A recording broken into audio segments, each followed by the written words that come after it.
ఒకసారి బ్రేకింగ్ వేయండి. దీనికి సంబంధించిన అప్డేట్.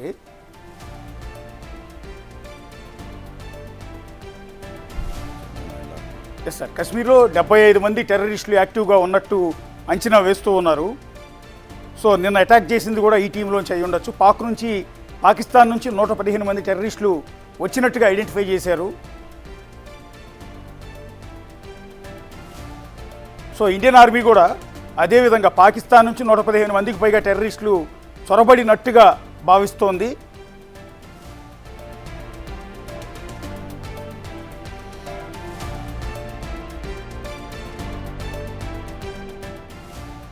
సుమారు 130 మంది టెర్రరిస్టులు 42 ప్రాంతాల్లో తలదాచుకుని ఉన్నట్టు అంచనా వేస్తున్నారు.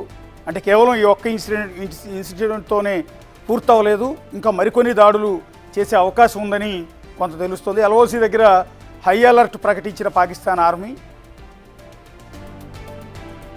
భారత్ భారీ ప్రతీకారం తీర్చుకోవచ్చని అంచనా వేస్తున్న పాకిస్తాన్ పెహల్గావ్ అటాక్లో పాకిస్తాన్ పాత్ర ఉన్నట్టుగా నిర్ధారణ అయింది.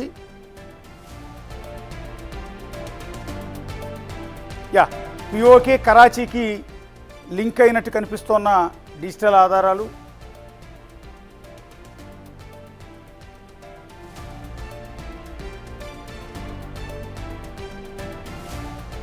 కశ్మీర్లో సుమారు 75 మంది టెర్రరిస్టులు యాక్టివ్గా ఉన్నట్టు అంచనా వేస్తున్నారు ఆర్మీ అధికారులు. పాకిస్తాన్ నుంచి 115 మంది వరకు టెర్రరిస్టులు వచ్చినట్టుగా భావిస్తున్నారు. 42 వివిధ ప్రాంతాల్లో 130 మంది వరకు టెర్రరిస్టులు తలదాచుకుని ఉన్నట్టుగా చెప్తూ ఉన్నారు. ఎల్ఓసి దగ్గర హై అలర్ట్ ప్రకటించింది Pakistan army.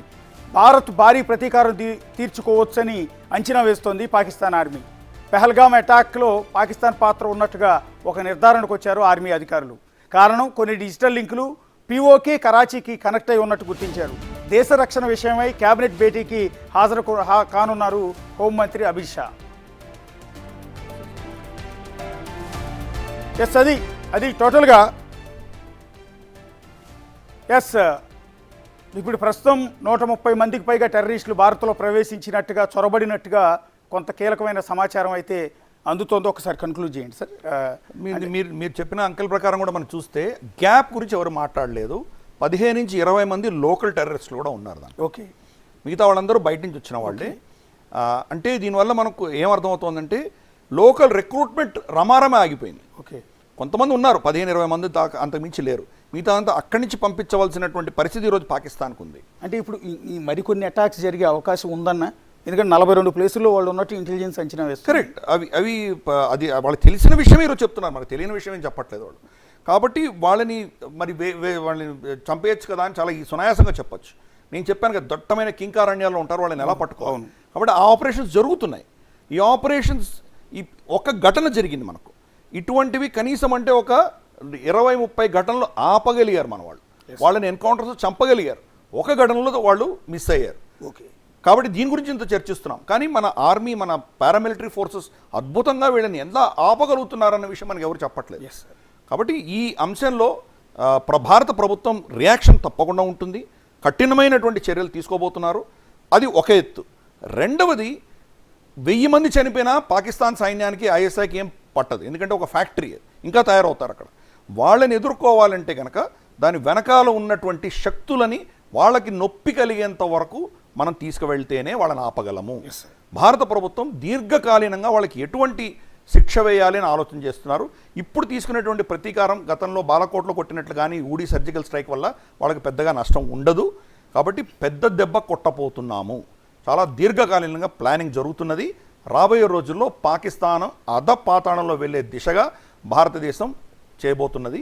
Israel 7th October 2023 ఎటువంటి కీలకమైన రోజో, ఈరోజు 22nd ఏప్రిల్ 2025 భారతదేశంకి అటువంటి కీలకమైన రోజు. పాకిస్తాన్ మాత్రం అధపాతాళంలోకి తోసేటువంటి ప్రయత్నం మనం చేయబోతున్నాము. దానికి డొనాల్డ్ ట్రంప్ దగ్గర నుంచి, వ్లాడిమిర్ పుటిన్ దగ్గర నుంచి మనకు అందరూ సమర్థనంగా నిలబడ్డారు. కాబట్టి యాక్షన్ చిన్నగా ఉండదు, చాలా పెద్ద ఎత్తున యాక్షన్ ఉండబోతుంది. థ్యాంక్ యూ గిరిధర్ గారు, థ్యాంక్ యూ.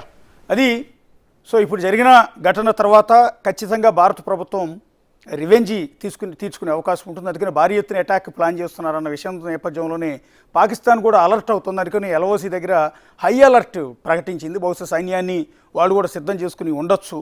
సో ఎందుకంటే 30 మందికి పైగా ఇప్పటికే టూరిస్టులని హతమార్చిన విషయాన్ని భారత ప్రభుత్వం చాలా సీరియస్గా తీసుకుంది. అటు నరేంద్ర మోడీ, ఇటు అమిత్ షా ఇద్దరు కూడా మీటింగ్లో పాల్గొంటూ ఉన్నారు. మీటింగ్లో సీరియస్గా ఒక డిస్కషన్, ఒక నిర్ణయం అనేది తీసుకోబోతున్నారు. అది పెద్ద ఎత్తున పాకిస్తాన్పై దాడికి ప్లాన్ చేసే అవకాశం కూడా కనిపిస్తోంది.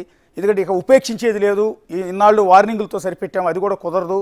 ఇక ఏదైతే గిరిధర్ గారు చెప్పినట్టుగా ఇజ్రాయెల్ కనుక హమాస్ మొత్తాన్ని తుడిచిపెట్టడానికి ఎంటైర్ గాజాని ఏ విధంగా అయితే తుడిచిపెట్టేసిందో ఆ తరహాలో భారత్ కూడా పాకిస్తాన్లో ఉన్న టెర్రర్ అడ్డాల్లో ఈ రకమైన దాడులు చేసే అవకాశం ఉందని కూడా చాలా క్లియర్ వార్నింగ్స్ అయితే బయటకు వస్తూ ఉన్నాయి. ఒక విధంగా పాకిస్తాన్ కూడా వణుకుతోంది ఈ ఘటన తర్వాత. ఏం జరగబోతుందో చూద్దాం.